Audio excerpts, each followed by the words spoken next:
The secret to the finest rosewater lies in this meticulous, age-old distillation process, perfected over 1,000 years. Arid. The rose fields of Kashan depend on water that is measurably disappearing. Ghaffari is already awake. Not because he chooses to be, because the roses demand it. Every May, the valley surrounding Kamsar, a village so small it does not appear on most maps, erupts from dust and khaki stone into fields of pink. Millions of damask roses, called Gole Mohammadi here, bloom across the hills. The window to harvest them is 25 days.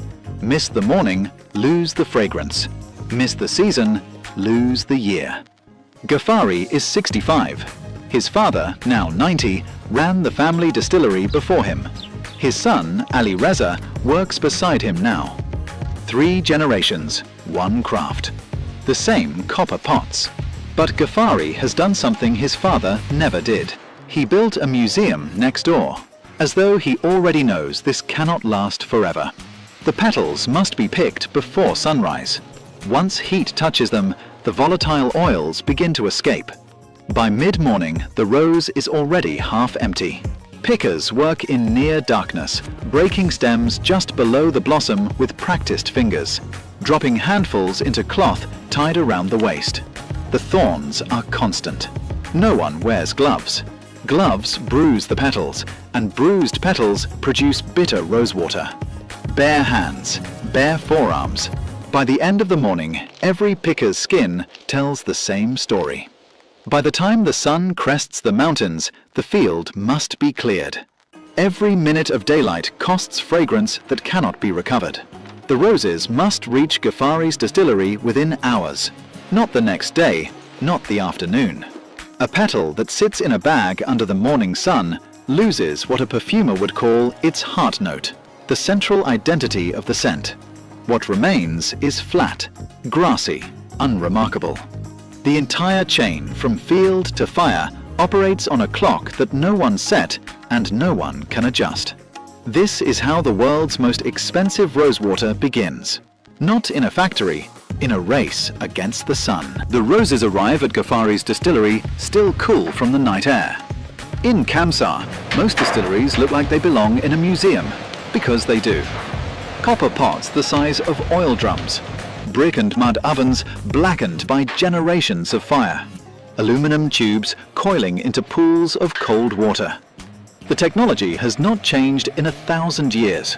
Not because no one tried to modernize it, because every attempt produced inferior rosewater. The process begins with a ratio. 50 liters of water, 30 kilograms of fresh petals. Packed into a round copper still, the deg, and sealed with a heavy lid called a tokha. The seal must be airtight. Any steam that escapes carries fragrance with it. Fragrance that took an entire field to produce. But here is what separates Kamsar from every other rosewater producer on Earth. They do it twice. The method is called Golabe do Atishe, double-fired rosewater. In the first distillation, petals and water produce a standard rosewater. Most producers stop here. In Kamsar, they pour that rosewater back over a fresh batch of petals and distill it again.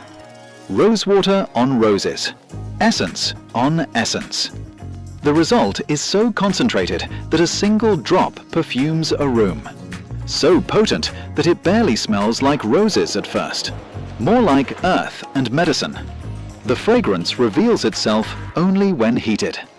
This is one of the rosewaters traditionally chosen to wash the Kaaba in Mecca, the holiest site in Islam, during Hajj and Ramadan. Not Bulgarian rosewater, not Turkish, not industrial. A double-fired liquid from a village of a few hundred families in the Iranian desert. The fire is lit beneath the deg. Temperature control is everything. Too high and the delicate top notes burn away. The first compounds to evaporate are the lightest, the most floral, the ones that make Kamsar rosewater what it is. Too low and the distillation stalls, the petals stewing instead of steaming, producing a flat, vegetal liquid the market will not accept. There is no thermostat, no digital gauge. Ghaffari reads the flame by color, the steam by sound, the progress by smell. 4 hours, no shortcuts. Inside the workshop, the air is dense, not humid, saturated. The scent is nothing like a rose garden. It is heavier, almost narcotic, closer to wet earth and warm honey than to anything you would find in a florist's window. The copper walls of the deg glow faintly orange from the fire beneath. The only sound is the low rumble of the boil and the occasional hiss when Ghaffari adjusts a valve. Workers move slowly. Speaking is rare. The fire demands attention, the way a surgical procedure does. 1 adjustment per hour is normal, but a missed adjustment ruins the batch. As the water boils, steam carries the rose essence upward through narrow copper tubes that snake into a pool of cold flowing water. The tubes must stay submerged. If a tube lifts above the waterline, steam escapes uncondensed, and with it, the most volatile fraction of the oil, the part that gives the highest grade product its distinctive opening note. A worker monitors the pool level constantly, adding cold water from a diverted stream. In Kamsar, the distillery is built beside the water source, not by choice, by necessity. The steam condenses, drips into glass flasks submerged in the pool. Each flask slowly fills with a liquid so pale it looks like water, but the air around it tells another story. From 30 kilograms of petals, the still yields roughly 40 liters of rosewater. That sounds generous until you learn what was lost to get here. Each rose produces a fraction of a gram of usable oil. The essential oil, attar, that floats on top of the rosewater is separated with a syringe, a thin film, almost invisible. The distiller draws it off carefully, tilting the flask against the light, watching for the faint oily sheen that separates from the water.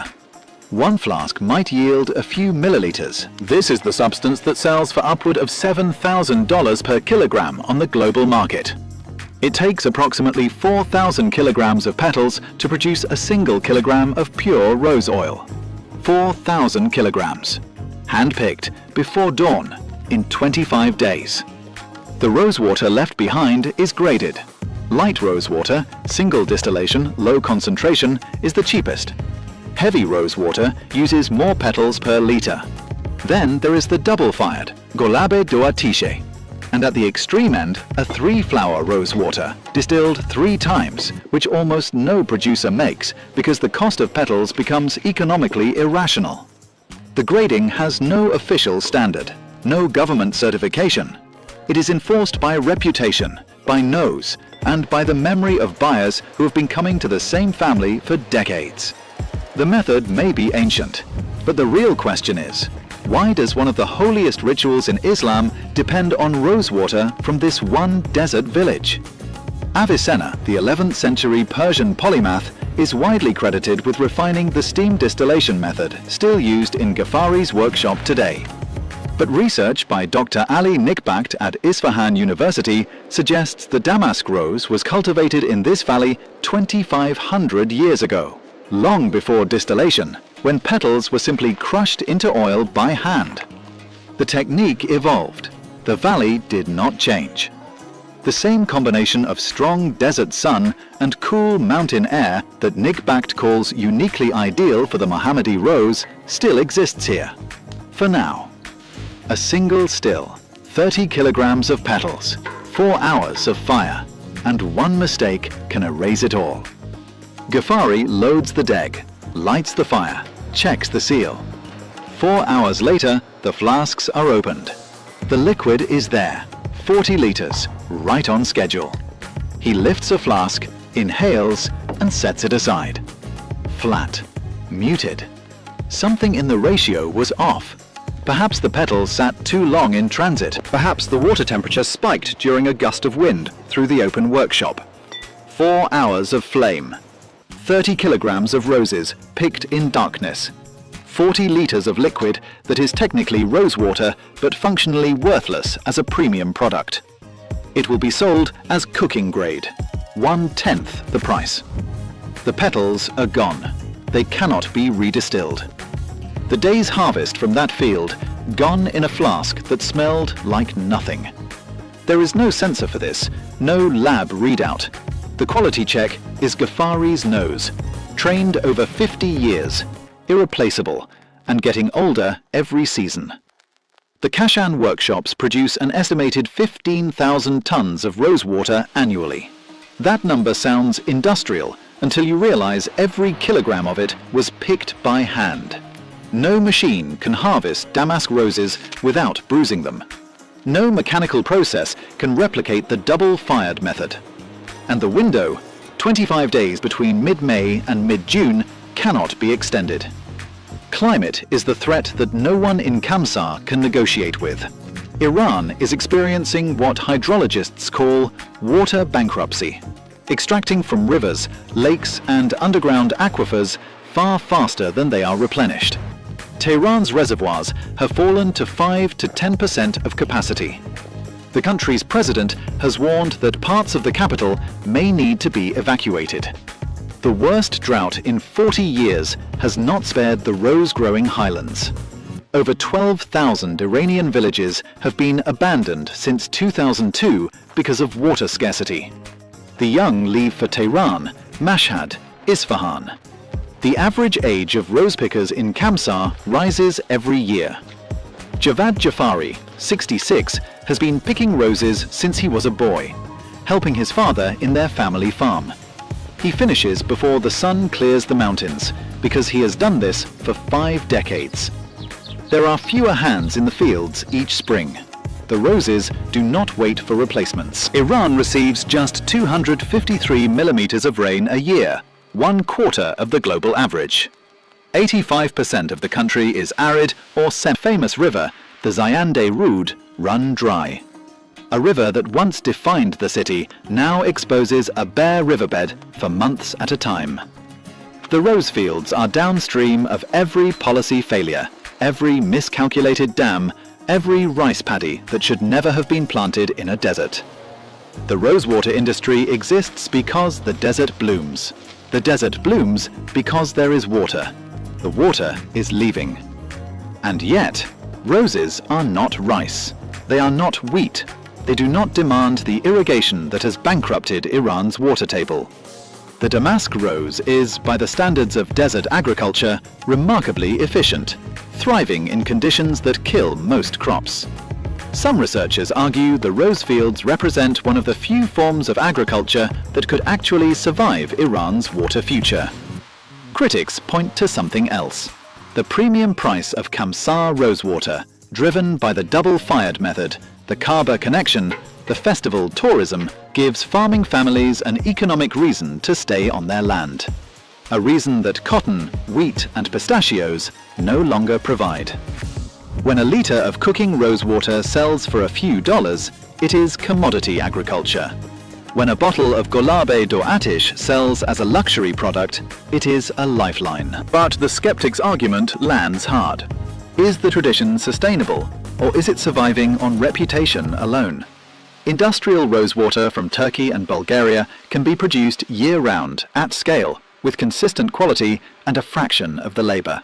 Synthetic rose fragrance costs almost nothing. The global perfume industry does not need Kamsar. Most of it has already moved on. The buyers who remain pay for story, origin, and faith, not necessarily for a molecule that a lab in Geneva can replicate. And there is the question no one in Kamsar wants to answer directly. Who learns the double-fire method next? Ghafari is 65. His son, Ali Reza, works beside him, adjusting the togar, connecting the aluminium tubes, monitoring the condensation pool. But across the valley, other workshops sit quieter each year. The young who leave for the cities do not come back for rose season. The knowledge is not written down. It lives in the hands, in the timing of a flame adjustment, in the instinct to reject a flask before the nose can fully explain why. When a master distiller stops, a century of calibration stops with him. The distillers do not argue with the economics. They light the fire, they read the steam, they fill the flasks. This is not a rosewater business. It is a desert that refuses to stop flowering. Every spring, the festival arrives. Golab Giri, the ceremony of rosewater making. Over 1 million tourists pour into the Kashan Valley. Families carry petals to the riverside, singing prayers before the first fire is lit. The air turns sweet. Not perfume counter sweet, but deep, resinous, almost medicinal. The smell of roses distilled at concentration. Children run between the copper stills. Old women sort petals by color, discarding anything bruised. The ritual looks festive. It is also an audit. Every family knows how many kilograms their field produced this year.